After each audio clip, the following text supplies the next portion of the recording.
Bonjour à tous, bonjour à toutes. On est très heureux de vous retrouver. Je salue mon camarade Benoît Serre. Bonjour Benoît. Bonjour Fred. Bonjour à tous donc et merci d'être avec nous. Alors c'est vrai qu'on vous propose avec Benoît un format un peu original parce qu'on s'est dit que entre les médias et les ressources humaines, il y avait comme qui dirait des liaisons savoureuses et puis des parallèles à faire entre ce que vous vivez dans l'écosystème RH et puis ce que nous, dans l'univers des médias, nous vivons au quotidien. Benoît, vous le connaissez, hein, ancien DRH de la Massif, qui est maintenant vice-président de la NDRH et qui est associé partenaire au Boston Consulting Group. Et Benoît, on le voit beaucoup dans les médias. Pendant le confinement, Benoît, tu étais déconfiné médiatiquement, hein? Oui, ça c'est sûr. J'ai eu beaucoup d'interventions. Voilà, beaucoup d'interventions. J'espère qu'elles ont été utiles surtout. Ouais, et on te voit maintenant sur Bismart, la nouvelle chaîne qui a été lancée par le groupe CMI aux côtés de Stéphane Soumier. On va rentrer tout de suite dans le vif du sujet. On s'est dit avec Benoît qu'on pouvait vous proposer des parallèles avec des émissions cultes. Et on va commencer avec la première. Alors, la première, elle vous parle évidemment. On connaît tous le fameux rendez-vous en terre inconnue. Et c'est vrai que les RH que vous êtes, les femmes et les hommes de la fonction RH que vous êtes, vous avancez un peu en terre inconnue, un peu comme tous les Français, un peu comme tous les citoyens. Il y a plusieurs spécialistes, plusieurs penseurs, plusieurs prospectivistes qui élaborent des scénarios en tout genre. Le fondateur du forum de Davos, Klaus Schwab, dit c'est la grande réinitialisation. Il y a Marcel Gaucher qui dit une France attachée à la valeur travail, une autre qui fait des loisirs son idéal existentiel. Bref, on est dans l'inconnu, dans un flou artistique. Benoît, quid des caractéristiques de cet inconnu, de cette terre inconnue qu'est la France des ressources humaines? En réalité, il y a plusieurs inconnus. Il y a des inconnus, je dirais, qui sont connus, c'est-à-dire les inconnus économiques, les inconnus sociaux. On commence à voir apparaître. Vous avez vu depuis quelques jours maintenant, des plans sociaux qui s'annoncent, des inconnus sur le niveau de la reprise. On avait programmé que au mois de mai, on aurait un recul de la production de 20%. Finalement, on est à 17%. Donc, ça va un peu mieux qu'on avait imaginé. Donc, on voit bien que l'instabilité phénoménale dans laquelle nous sommes, elle est caractérisée par cette crise. Mais le vrai inconnu qui passe derrière, c'est plutôt qu'est-ce qui va se passer dans les mois qui viennent. Est-ce qu'effectivement, c'est une réinitialisation vous savez, je me suis amusé à constater que depuis à peu près 500 ans, tous les siècles commencent avec 15 à 20 ans de retard. On sait que le XXe siècle a démarré après la guerre de 14. Après tout, est-ce que le XXIe siècle démarre après cette crise mondiale? Parce que la caractéristique de cette crise, c'est qu'elle était mondiale, c'est qu'elle continue. Vous avez sans doute vu les chiffres au Brésil. Donc, avant que cette économie hyper mondialisée revienne, il y a une inconnue du temps. Donc, combien de temps on va mettre avant de retrouver le normal? Et d'ailleurs, une deuxième inconnue qui va avec, c'est une équation à deux inconnues, comme on faisait en terminale, c'est l'inconnu du nouveau normal. Tout le monde a entendu parler du monde d'après. Benoît, du monde d'après, du monde d'après-après. Qu'est-ce qui va être normal une fois qu'on va atterrir? Et quand va-t-on atterrir, hein? C'est difficile de répondre à cette question. Il y a des tendances. Alors, on parle du télétravail, on parle de la refondation du pacte social, on dit que plus jamais les relations entre les employeurs et les employés seront pareilles. Vous savez, on le disait un peu en 2008 aussi et il ne s'est rien passé. Ouais. Mais là, il y a une petite différence, c'est que tout le monde a vécu cette crise. En 2008, quelqu'un pouvait perdre son boulot parce que Lehman Brothers avait déposé le bilan. Il n'y était pas pour grand-chose. Là, tout le monde a vécu cette crise de manière ou d'une autre. Les premières lignes, ce qu'on a appelé les premières lignes, les gens qui étaient en télétravail, ceux en chômage partiel, etc. Donc, il y a une sorte de solidarité dans la crise qui devra s'exprimer dans la sortie de crise. Mais la difficulté, c'est ce monde incertain et inconnu. Et je voudrais savoir, Fred, puisque tu es un homme de médias, tu es un homme de communication, comment on gère cette incertitude? Parce que cette incertitude, elle est source ou d'innovation ou au contraire de blocage. Oui, alors c'est vrai que les entreprises sont complètement déboussolées aussi parce que si on prend les marques, les grandes marques qui ont communiqué jusqu'à présent, et puis celles qui ont décidé, toutes pratiquement, d'arrêter de communiquer pendant cette période de confinement, parce qu'on ne pouvait pas consommer, il n'y avait pas d'offre, il n'y avait pas de demande, bref, elles ont arrêté. Et elles se sont demandé, pendant cette période de confinement, comment elles allaient communiquer, puisque tout était inconnu. On ne savait pas quand aurait lieu le déconfinement, s'il aurait lieu demain, après-demain. Et s'est posé le dilemme suivant, est-ce que je communique ou est-ce que je communique pas? Beaucoup de marques se sont dit, si je communique, il faut faire attention. Il ne faut pas tomber dans le pathos, voilà, avec la musique qui va bien, voilà, les violons, le piano. Et beaucoup ont pris le parti de compatir ou alors d'en rire, c'est-à-dire de faire de l'humour, de faire du sourire. Et c'est ce que vous voyez d'ailleurs. Il y a beaucoup de marques qui communiquent sur ces notions-là d'empathie, d'entraide, de solidarité. Il était important, et moi je pense que les marques doivent communiquer, et comme les ressources humaines doivent communiquer aussi malgré l'incertitude, il y a une étude très intéressante, je crois que c'est Kantar qui a fait ça, c'est que le souvenir d'une marque s'estompe de 39% si on communique pas pendant 6 mois. Donc du coup, les marques se sont remises à communiquer et elles gèrent, j'allais dire, cette incertitude de savoir comment sera ce fameux monde d'après. Mais tout le monde avance à pas compter, j'allais dire, par rapport à l'inconnu de tout ça. Tu veux réagir? Comment communiquer en interne? Comment faire en sorte que les salariés qui souffrent de cette incertitude sur leur emploi, sur l'avenir de l'entreprise, comment on fait? Alors, communiquer en interne, moi je le vois, je l'ai beaucoup vu avec Orange, que j'accompagne, avec Fabienne Dulac, qui est la directrice générale d'Orange France, mais aussi dans des échanges que j'ai pu avoir avec toi, que j'ai pu avoir avec Isabelle Calvez ou avec Yann-Étienne Le Gall chez Groupe Rocher. C'est transparence, c'est humilité.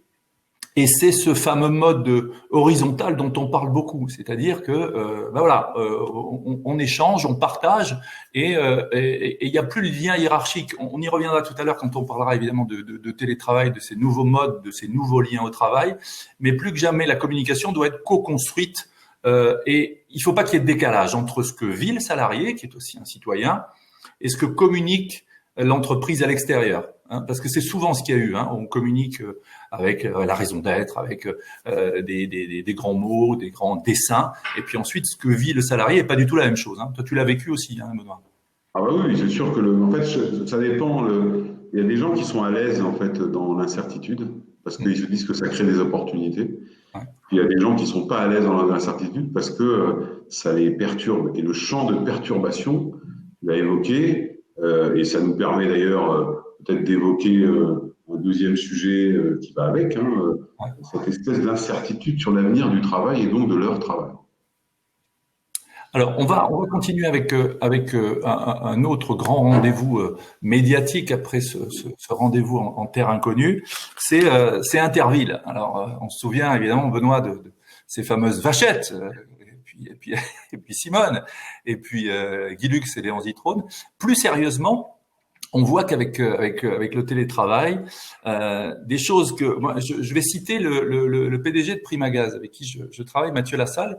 Il disait: en 2 mois, on a réalisé ce que nous pensions réaliser en 2 ans, c'est-à-dire en termes d'institutionnalisation du télétravail pour en faire quelque chose de complètement normal. Et en fait, ce Covid-19 a facilité les relations entre les différents salariés, entre les citoyens aussi, évidemment, quelle que soit la ville où ils se trouvent. Il y a plus de barrières. Alors évidemment, il faut un bon réseau et les conditions techniques qui le permettent, mais on s'aperçoit que avec Zoom, avec Teams, et puis regardez ce que nous faisons grâce à nos amis de Parlons RH et de RH Info, vous êtes connectés un petit peu partout. Alors c'est vrai qu'il y a beaucoup de questions qui se posent, Benoît, et j'aimerais que tu nous éclaires de ton regard expert par rapport à ce sujet du télétravail et des nouvelles relations interpersonnelles et donc intervilles. Il y a Boris Cyrulnik qui disait attention parce que il nous faut quand même de la socialisation. C'est je le cite, un régulateur de stress. Alors, qu'est-ce que ça révèle sur l'open space, sur tous les espaces partagés et sur le télétravail? Cette histoire de télétravail, on a l'impression que c'est le grand gagnant du Covid-19. Ouais. On a l'impression qu'on va refonder les relations du travail sur un seul élément qu'on appelle le télétravail. Ouais. C'est sans doute partiellement exact, mais c'est surtout partiellement dangereux. Effectivement, la question du télétravail elle est arrivée très vite et c'est en cela d'ailleurs que cette crise n'est pas tellement une crise créatrice de tendance, mais plutôt accélératrice de tendance. Beaucoup d'entreprises y pensaient, certaines entreprises l'avaient déjà mis en place, même si en France, le télétravail avait un taux assez faible en fait par rapport à d'autres pays, comme notamment les pays du nord de l'Europe. Et par conséquent, l'accélération s'est faite, mais il faut voir dans quelles conditions. Elle s'est faite dans des conditions de contrainte.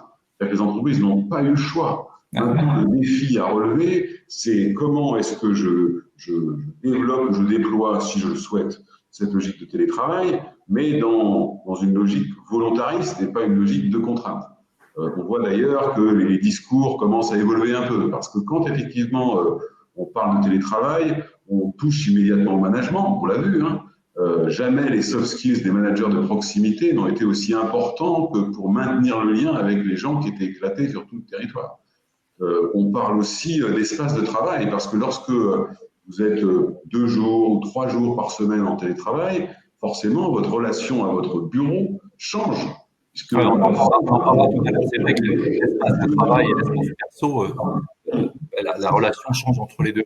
Est-ce que, Benoît, par rapport à ça, il y a évidemment des professions où on ne peut pas faire de télétravail, évidemment, mais est-ce que le risque aussi, c'est de ne pas se retrouver avec des gens qui peuvent le faire, et puis d'autres qui sont, j'allais dire, très branchés, qui ont la possibilité de faire du télétravail, et tout va bien dans la même marquise, et puis ça pourrait créer une sorte de scission entre deux catégories de personnes.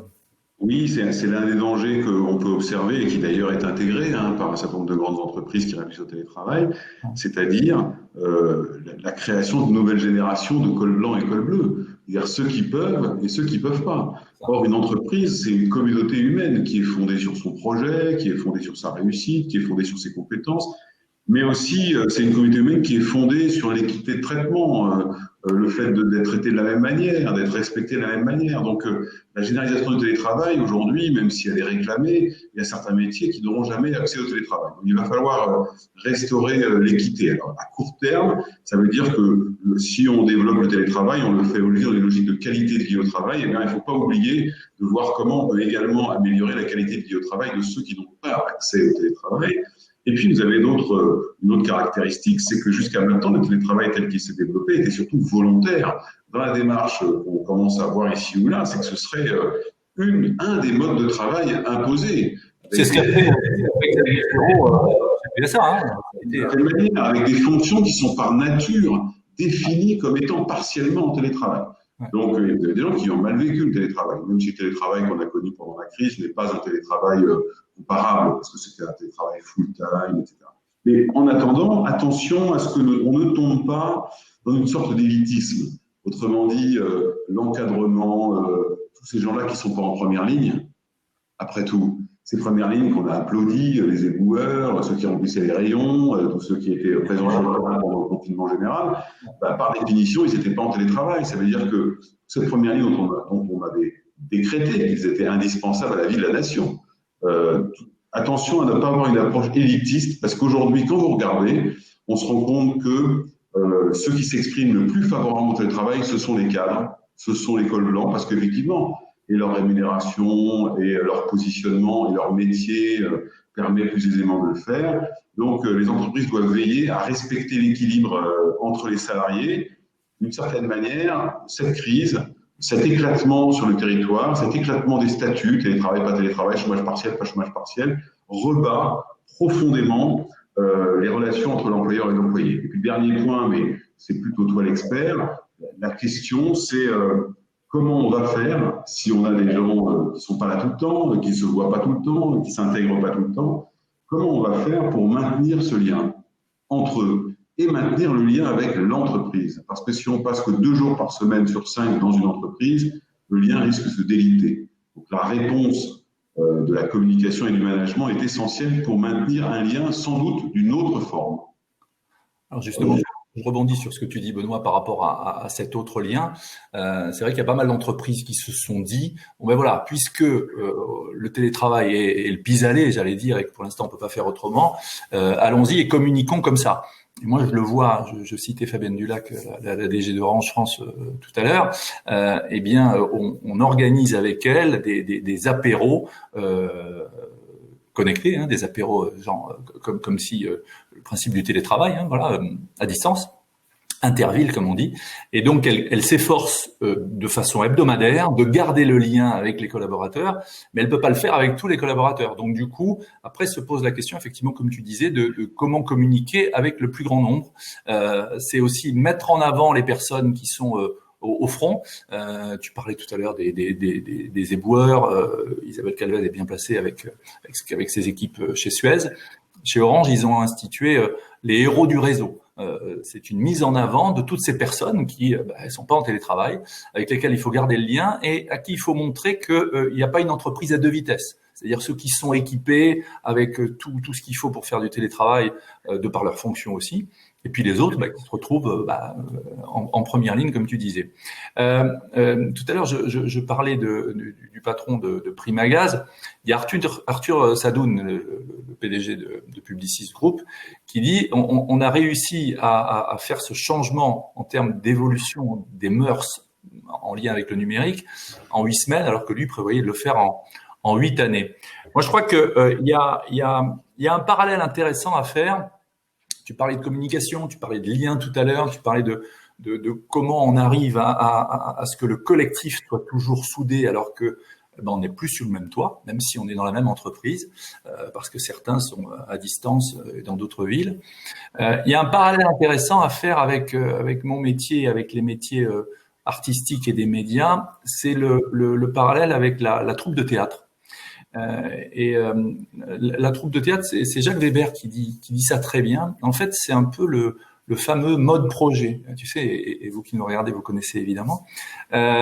C'est que en fait, on va agréger des talents individuels, des comédiens, des comédiennes, pour une réussite collective qui est en fait la pièce de théâtre.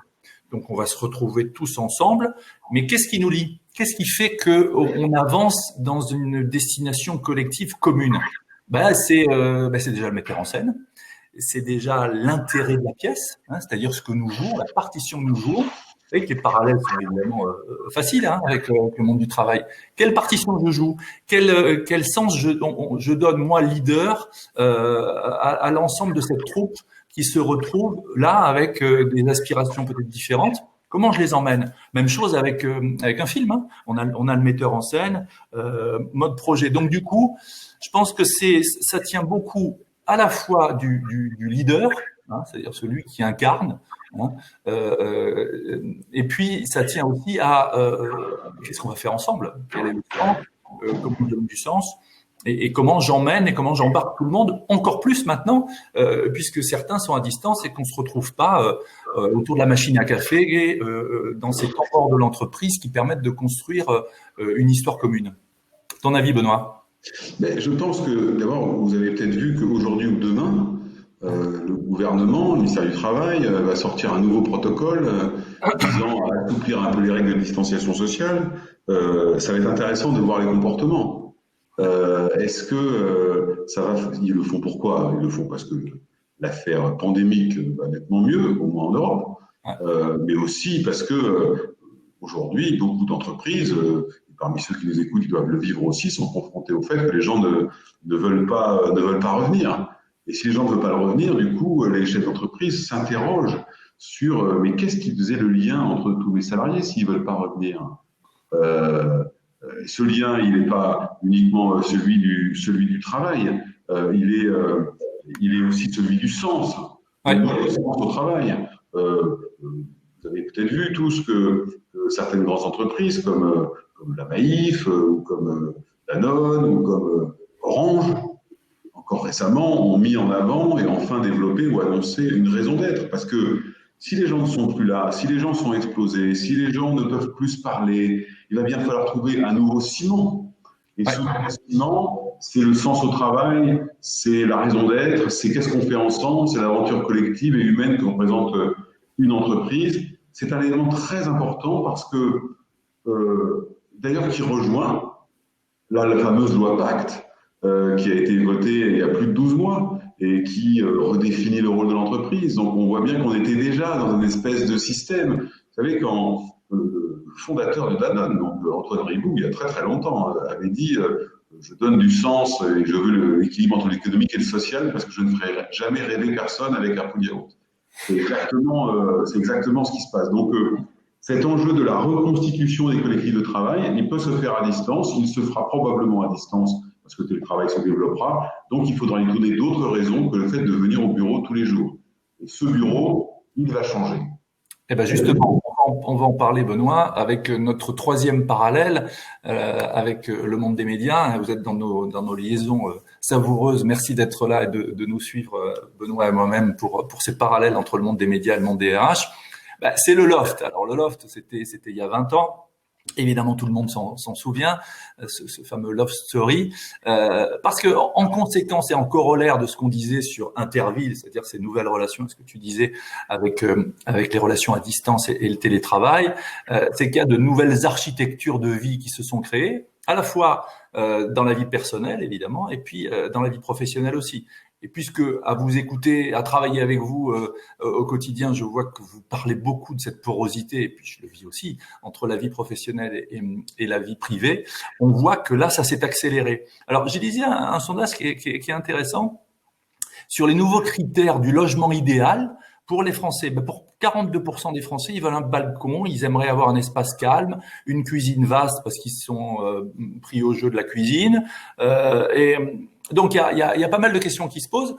Ça vous aura pas échappé aussi. Total est en train de faire construire 2 tours où on parle, c'est Kian Barretta, l'architecte, d'horizontalité. Donc est-ce que ces barrières, ces cloisons sont pas en train de tomber, Benoît, avec ce que nous avons vécu? Alors cloisons et barrières physiques, c'est-à-dire les espaces de travail, les lieux de vie. Est-ce qu'on va aller vers des lieux tiers? Et puis barrières et cloisons des fonctions et des silotés. Est-ce que ça va accélérer les choses, ton avis?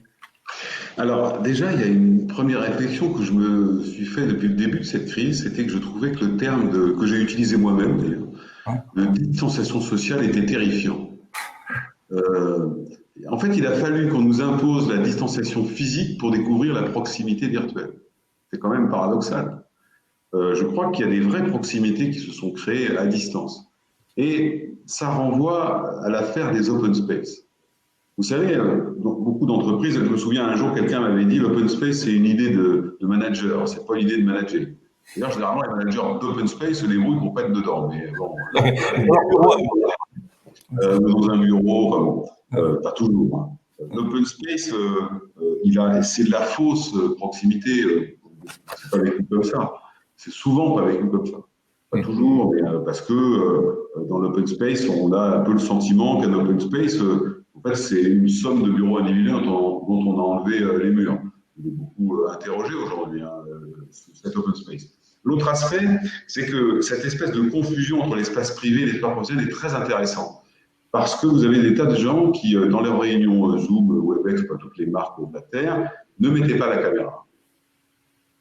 Parce qu'il fallait quand même protéger quelque chose. On ne peut pas constamment s'ouvrir à tout. Et cette espèce de confusion des espaces privés et des espaces professionnels débouche quelquefois sur une confusion entre les deux vies.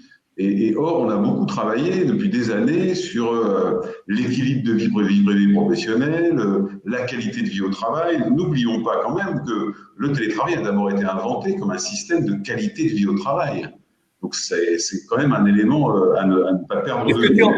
Moi, là, si je te rejoins par rapport à cette intrusion, le fait qu'on mettait des décors virtuels derrière soi pour pas montrer son intérieur, c'est un peu l'anti-loft quelque part, c'est ça, non? D'une certaine manière, on essaye de garder une forme de protection. Julia de Funès, qui est beaucoup intervenue sur le sujet là, pendant la période, elle intervient beaucoup en général, mais là, elle est beaucoup intervenue. Elle a dit un truc qui m'a paru assez intéressant, c'est que quand on est dans une entreprise, on joue un rôle. On sait qu'on est regardé, qu'on regarde, donc elle dit ça crée une charge mentale. Quand on est chez soi, on est soi-même puisque personne ne vous voit, donc au moins cette charge mentale de la comédie, pour faire la comparaison avec la pièce de théâtre dont tu parlais tout à l'heure, elle a un peu disparu. Et le fait que les gens ne mettent pas les caméras, c'était une manière quand même de ne pas retomber dans cette espèce de vision. Alors certains l'ont bien vécu, d'autres l'ont mal vécu. Mais en parallèle, le retour au travail qui va se développer, je ne crois pas beaucoup au développement du full télétravail. Ce serait dangereux d'ailleurs pour pas de raison. Il risque de changer. Vous parlez tout à l'heure, vous aviez Chéreau sur PSA, qui eux sont passés dans un modèle de flex office absolument général, ce qui est très différent de l'open space. Le flex office, ça change la nature de la relation au bureau. Alors certes, il ne faut pas se leurrer, c'est aussi une manière de gagner des mètres carrés. Pourquoi pas? Donc, si on peut faire des économies de cette manière-là, c'est pas forcément idiot, et l'entreprise aurait tort de se priver. Mais ça change le rapport au travail. Souvent, l'autre jour, je répondais à des questions et le journaliste me dit, en fait, ce que vous expliquez, c'est que les gens veulent revenir au bureau pour se détendre, parce que chez eux, le télétravail, c'est un peu tendu, c'est les gens, c'est effrayant ce que vous me dites. Vous allez m'expliquer que finalement, les gens vont bosser pour se détendre. Donc, c'est une assurance privée. Voilà. Par contre, attention à ce que il n'y ait pas un peu des délires architecturaux, si je peux me permettre. Venir travailler, c'est quand même un endroit où on doit pouvoir être tranquille, on doit pouvoir être seul, on doit pouvoir se concentrer. Et tout ce que je viens de vous dire, ce sont des qualités, les premières qualités que les gens trouvent au télétravail. Ma capacité à me concentrer, ma capacité à travailler de manière plus efficace. Du coup, certains avaient le sentiment qu'ils ont plus travaillé en télétravail que lorsqu'ils étaient et plus efficacement en plus. Et plus efficacement. Alors, moi, si je veux faire un parallèle, Benoît, avec parce que le temps tourne et je suis peur aussi. Si je veux faire un parallèle avec le monde des médias, c'est vrai que nous, on a observé aussi ce que tu expliquais sur les espaces physiques de travail. Hein, c'est que de plus en plus, on voyait qu'on a des studios. Moi, chez Next Radio Télé où je travaille, on a des studios qui sont multimédia, hein, qui sont à la fois pour la télé, pour la radio. Donc, ce côté hybride est en train de continuer à se développer. Deuxième point qui a surgi pendant cette période-là, c'est Gilles Pélisson qui me disait l'autre fois, on s'est aperçu que d'une contrainte, on pouvait faire une opportunité. Exemple, qui veut gagner des millions. Exemple aussi sur M6 avec la cuisine. C'est-à-dire qu'on s'aperçoit que le fait maison, c'est pas si mal que ça. Donc, le fait maison va rester. Parce qu'on va être dans une économie un peu plus frugale des médias. C'est un soubresaut énorme avec la chute de la publicité. Donc, ça, c'est une deuxième chose.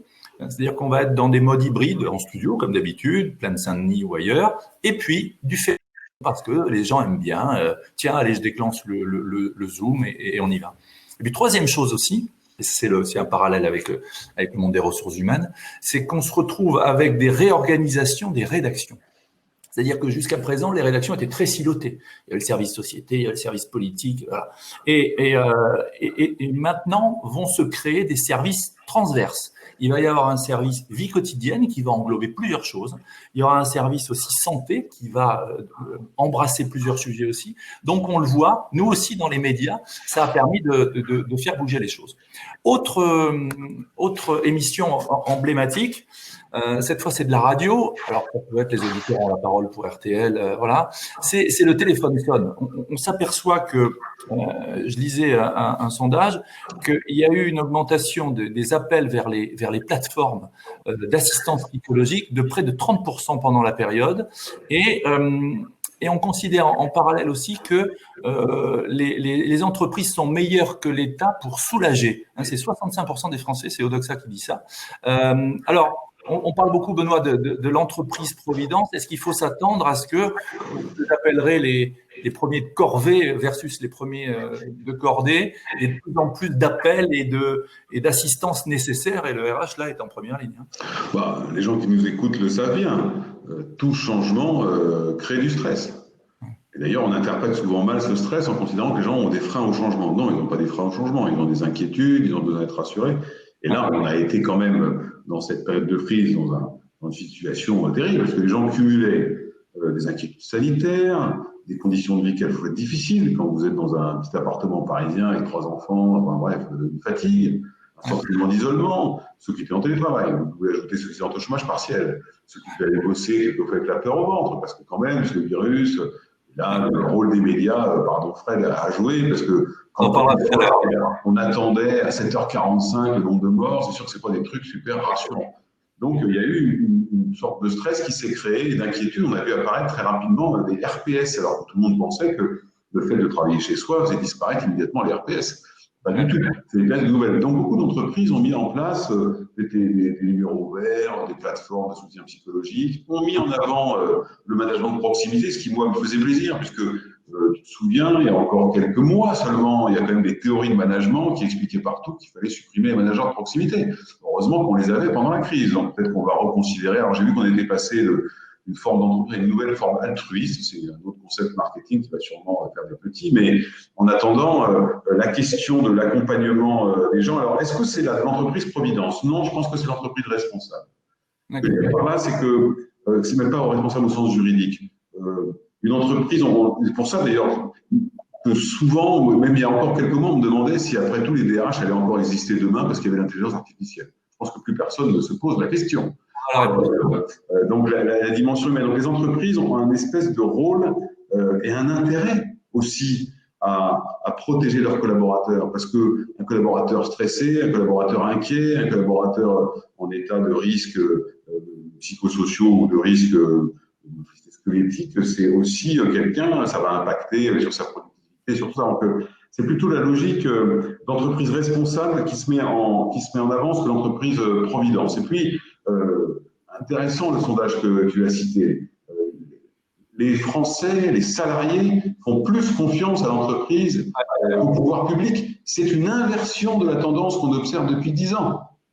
Alors, ce n'est pas une bonne nouvelle pour les pouvoirs publics, mais ça veut dire que les entreprises ont une occasion unique de se saisir et les premiers actes qu'ils poseront pour le retour au travail, la relance de l'activité, la compréhension de la situation, la prise en compte des stress des uns et des autres, sera le premier acte de ce que tout le monde appelle, sans jamais le définir, le monde d'après.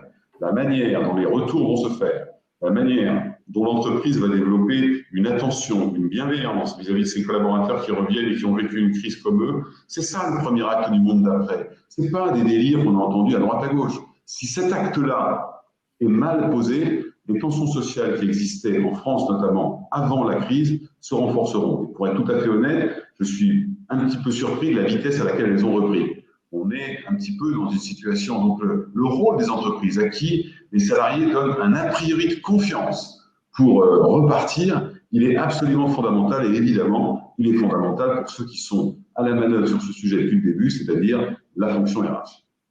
Alors, par rapport à favoriser évidemment l'expression de tous aussi, hein, on parlait d'écoute avec ce téléphone qui sonne et puis cette capacité d'écoute pour les personnes qui sont perturbées par tout ça. Il y a quelque chose qui, du côté des médias et du côté du média training, ce que je pratique avec pas mal d'entreprises et du coaching, qui ressort beaucoup, Benoît et vous qui nous regardez, c'est la force de la voix en fait.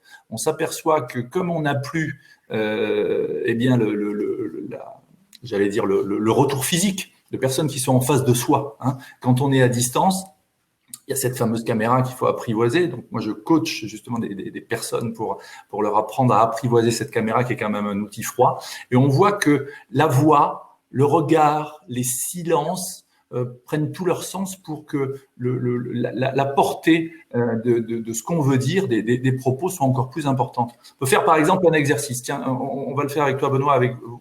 D'accord. Fermez tous vos yeux et je vais vous dire quelque chose de deux façons différentes. Les yeux sont fermés? Allez, ok. Première chose, je vous le dis comme ça. Je voudrais remercier Parlons RH et RH Info pour avoir eu cette formidable idée d'organiser les 24 heures RH. Ça, c'est la première chose. Deuxième chose, je voudrais remercier Parlons RH et RH Info pour cette formidable idée qu'ils ont eue d'organiser ces 24 heures RH. Vous voyez la différence? Ça change tout.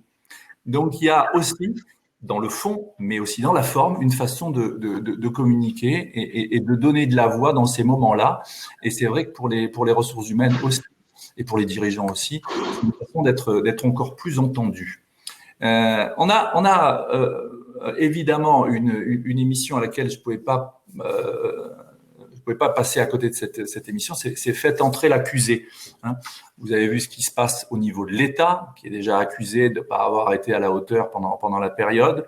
Là, c'est Emmanuel Barbara, que vous connaissez du cabinet Auguste et de Bouzy, qui a créé et qui dirige le pôle social du cabinet avec près de 35 avocats qui me le disaient. Moi, je commence à avoir des clients qui ont peur et qui commencent à se dire attention, la rentrée va être chaude et ça commence déjà maintenant. Est-ce qu'on risque pas d'avoir une judiciarisation des relations? Il y a Denis Machuel de Sodexo qui dit on va vers une nouvelle économie, l'économie de la valeur humaine, et puis il y a un paradoxe à tout ça, hein, cette histoire de cohésion. Il y a d'autres personnes qui disent les grandes entreprises qui ont reçu des prêts vont devoir payer au nom d'une dette sociale et morale envers les contribuables. Là, on se retrouve déjà dans quelque chose dans une espèce de friction. Ton regard, Benoît? Il y a une chose qui est frappante. Il y a un excellent livre qui est sorti il y a une quinzaine d'années qui s'appelait La société de défiance. Tout le monde partageait le constat. Comment on a répondu à la société de défiance? Par le contrôle et la judiciarisation, le KPI et le command and control. On n'y a pas répondu par la confiance. C'est quand même curieux. Donc, il ne faut pas s'étonner. Oui, il ne faut pas s'étonner de la situation dans laquelle nous sommes. Est entré l'accusé, alors on le voit, il y a déjà, pourquoi pas, hein, mais il y a déjà une commission parlementaire qui s'est créée. Pendant toute la crise, forcément, pourquoi pas, on peut toujours débattre, c'est l'intérêt de la démocratie. Mais je crois que, d'ailleurs, lorsque différentes mesures ont été prises, on a pris à la fois la mesure et son outil de contrôle. On n'a même pas, on est parti du principe que ça allait truander. Donc, il va peut-être truander d'ailleurs par moment, mais fondamentalement, il y a quand même ce sujet-là. Donc, il y a une sorte de logique. Et moi, c'est un souvenir personnel, mais j'ai eu la chance d'avoir un boss quand j'étais DRH Leroy Merlin qui disait, quand on lui expliquait un problème, on avait certains, ou peut-être moi parfois, avaient tendance à essayer d'expliquer qui avait fait la bêtise. Et il nous arrêtait toujours avec une formule que je trouvais assez juste. Il disait, arrêtez de me trouver des coupables, trouvez-moi des solutions. On est vraiment dans cette situation-là aujourd'hui. Mais pour trouver ces solutions, il va falloir les trouver ensemble. Et j'ai observé quand même que on va avoir du mal à se défaire de sa nombre de postures. On a eu un petit débat, là, c'était en fin avril, début mai, avec une partie des partenaires sociaux qui accusaient les entreprises de vouloir méconnaître le risque sanitaire, et de l'autre côté, une partie des entreprises qui accusait les partenaires sociaux de vouloir méconnaître le risque économique. C'est-à-dire qu'on est dans des postures d'opposition de principe. C'est un exemple, mais tant qu'on sera dans des questions d'opposition de principe et dans des postures, on n'arrivera pas à faire évoluer le système. C'est vrai que le système, Benoît, pardon de te couper, mais c'est un peu du côté des syndicats qui est le coupable, l'entreprise, et puis on inverse les rôles dans l'autre sens. Hein, heureusement, parce qu'il faut quand même un petit peu de bonnes nouvelles, heureusement, ça c'est vrai dans les débats nationaux. Ouais. C'est beaucoup moins vrai sur le terrain. On trouve des terrains d'entente avec les directions syndicales, on signe des accords d'ailleurs, 90% des accords de reprise ont été signés sans conflit sur le terrain. Et donc, si je peux me permettre, le président de la République, dans son allocution de dimanche, a dit tout ne peut pas se décider à Paris. Ben, moi, je pense que tout ne peut pas se négocier non plus à Paris. Quand j'entends qu'on veut d'abord faire un accord national interprofessionnel pour encadrer le télétravail, c'est le meilleur moyen de le tuer dans l'œuf. Il faut faire confiance aux entreprises, confiance aux partenaires sociaux, confiance aux salariés. Sur le terrain, ils trouvent en règle générale la meilleure des solutions. Ça ne veut pas dire la jungle, il faut encadrer, il faut faire attention. Mais au global, moi je pense qu'on s'en sortira bien si on a cette logique de terrain. Évidemment, la dimension juridique est importante. Très vite, dans les débats est apparu, mais alors, est-ce que les gens en télétravail, l'employeur, est-ce qu'il sera responsable, pas responsable? On attend un texte qui devrait reconnaître le Covid comme maladie professionnelle pour certains. D'autres ont dit c'est le moment de mettre en place le burn-out. Ça reste sur les surenchères, là. Voilà, il y a une prise de surenchère. Le ministère du Travail a dit on va multiplier les contrôles. Enfin, bon, on sent qu'il y a une espèce d'ambiance. Ouais. Il ne s'agirait pas de rajouter à la crise économique, à la crise de l'offre, à la crise de la demande, à la crise internationale, à la crise sociale, une crise judiciaire en plus. Ouais. Alors, là, je te vois venir, Benoît, et je voudrais réagir à ce que tu disais tout à l'heure, à cette bonne guerre, le rôle des médias par rapport à ça. Ce qui dit accusé, je te vois venir évidemment le tribunal médiatique, hein, qui précède le tribunal. Que répondez-vous, accusé Ferrer? Eh bien, écoutez, merci de me donner la parole, Monsieur le Président Serre. Non, plus sérieusement, qu'est-ce qu'on voit là? Je me souviens qu'à l'université d'été du MEDEF l'année dernière, j'ai animé une plénière avec Alain Veil qui disait il faut tirer les leçons du traitement médiatique des Gilets jaunes par les médias. Il y a une problématique pour les médias, et en particulier les chaînes d'infos en continu, c'est que nous avons créé des tuyaux, et ces tuyaux, il faut les remplir. Je ne sais pas si vous avez remarqué qu'avec l'avènement des chaînes d'infos, vous vous retrouvez avec des envoyés spéciaux qui sont devant, par exemple, l'Élysée. Donc, dans les matinales d'infos en particulier, c'est le cas. Tiens, on va retrouver Benoît Serre qui se trouve devant l'Élysée. Benoît, que se passe-t-il? Rien. Ça va se passer à 11h. Mais donc, vous meublez. Hein, c'est la première chose. Deuxième chose, c'est ce qu'on appelle l'infobésité, c'est le bruit médiatique. Et on va mettre en exergue certaines choses parce qu'il faut faire de l'audience. Parce que vous avez quand même 4 chaînes d'infos. France Info Télé marche pas très bien. Laurent Guigné arrive. Je suis sûr qu'il va faire des merveilles comme il sait le faire. Mais il y a cette première chose. Deuxième chose, c'est la crédibilité. C'est-à-dire qu'il y a beaucoup de fake news. On s'aperçoit avec la Chine en particulier ou d'autres pays qu'il y a des fake news d'État. Donc, il va falloir gérer tout ça. Et puis, il y a autre chose qui ressort pendant cette période. Vu la croissance du nombre d'abonnés au service du New York Times ou du Washington Post, c'est que la qualité se paye. Et c'est-à-dire que maintenant, on veut des récits longs, on veut des récits calmes. C'est pour ça que Arte et France Culture, en plus des autres chaînes, ont bien marché. C'est que voilà, on veut quelque chose qui soit construit avec de l'investigation. Donc, il y a un gros travail à faire sur la qualité de l'information. Et ça, ça, on s'y emploie et on peut espérer que ça fera bouger les lignes. On va terminer, Benoît, avec. Il nous reste 4 minutes. Je sais que Ferrat est très attentif à tout ça. On va terminer avec une émission qui vous parle à vous tous, parce que vous avez tous les ingrédients. Moi, je vous entends souvent me dire on n'est pas assez reconnu, et voilà, on n'a pas les data, maintenant on commence à les avoir. C'est Yann-Étienne Le Gall qui me dit moi, dans le comité de direction, ma position a changé et le regard qu'on porte sur la fonction RH a changé. Benoît, par rapport à tout ça, qu'est-ce que tu veux dire? C'est le moment de faire monter la sauce, là, et d'y aller? Oui, parce que d'abord, on a beaucoup dit que cette crise révélait à nouveau l'importance de la dimension humaine des entreprises. Et donc, c'est une bonne nouvelle que lorsque cette dimension humaine des entreprises progresse, on se tourne assez naturellement vers le DRH. Ça veut dire qu'il incarne cette dimension. Oui, il y a Richard, parmi les autres questions qui ont été posées, auxquelles tu as pour la plupart répondu, qui dit c'est l'émergence de nouvelles fonctions, d'une nouvelle fonction. Donc le DRH, c'est vraiment le top chef, là, quelque part. Oui, je pense, je pense et je l'espère. Depuis 3 mois, les DRH ont mis en œuvre toutes les qualités qui sont les leurs. La rigueur juridique et administrative, l'organisation, la bienveillance, l'attention, la sécurité. Bon, il y a quand même le dialogue social, il y a quand même un certain nombre de choses. Alors, évidemment, beaucoup, d'ailleurs, le MDRH avait fait un sondage, 75% d'entre eux disaient qu'ils avaient formé un couple avec le DG. Donc ça, c'est important. Hein. Donc, il est certain que la fonction RH a pris une nouvelle ampleur ou a redémontré son côté indispensable. Je l'évoquais tout à l'heure, quand certains me disaient que l'IA allait supprimer les DRH, je pense qu'ils ne me le disent plus tellement aujourd'hui, parce qu'il n'y aurait pas eu les DRH pendant la période. Je pense que ça aurait été un tout petit peu compliqué quand il a fallu retourner les entreprises en 48 heures. Ça, c'est un premier point. Maintenant, je crois aussi que les DRH sont jamais aussi, mais je le dis depuis longtemps, donc c'est pour ça que c'est une accélération de tendance, sont jamais aussi pertinents quand leur posture, leur manière de faire, c'est bien la réussite de la stratégie de l'entreprise. Vous savez, c'est une fonction qui est souvent assez paradoxalement mal connue. Ouais. Les gens pensent qu'on recrute, qu'on licencie et qu'on gère des syndicats. Pas du tout. On met en œuvre la stratégie de l'entreprise via les compétences, les hommes et l'organisation. Et les femmes, bien sûr. Ça, c'est le chose. Donc, elle a un travail à faire de sa propre marque. Il a un rôle important, il joue un rôle d'équilibre. Il joue la convention de la NDRH l'an dernier, c'était sur les équilibres. Comme quoi, on avait peut-être été précurseur. Un équilibre, la fonction financière est essentielle, la fonction RH est essentielle. La bonne décision, elle repose sur un juste équilibre de la dimension humaine et de la dimension financière de la décision, dans l'intérêt de l'entreprise. Donc ça, c'est un premier point. Et puis, si je peux me permettre, que j'ai fait pendant 20 ans, c'était que il y a un moment où il faut prendre le lead, quoi. Ouais. Voilà. Il ne faut pas se réfugier derrière le code du travail, ou il ne faut pas croire qu'on n'est pas légitime. La fonction RH de l'entreprise est légitime et elle est indispensable, comme la crise vient de le démontrer.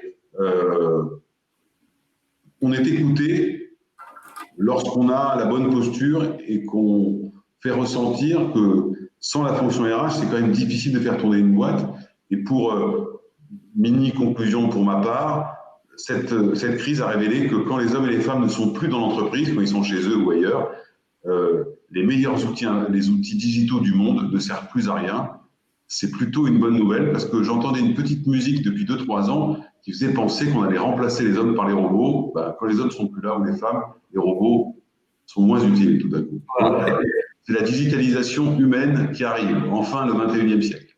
Voilà, et on peut faire un parallèle, Benoît, par rapport à ce que tu dis avec mon métier de présentateur et d'animateur consultant, c'est que on a besoin d'animateurs et de vrais animateurs. Et vous avez vraiment un rôle à jouer pour animer, écouter, construire avec toutes vos équipes.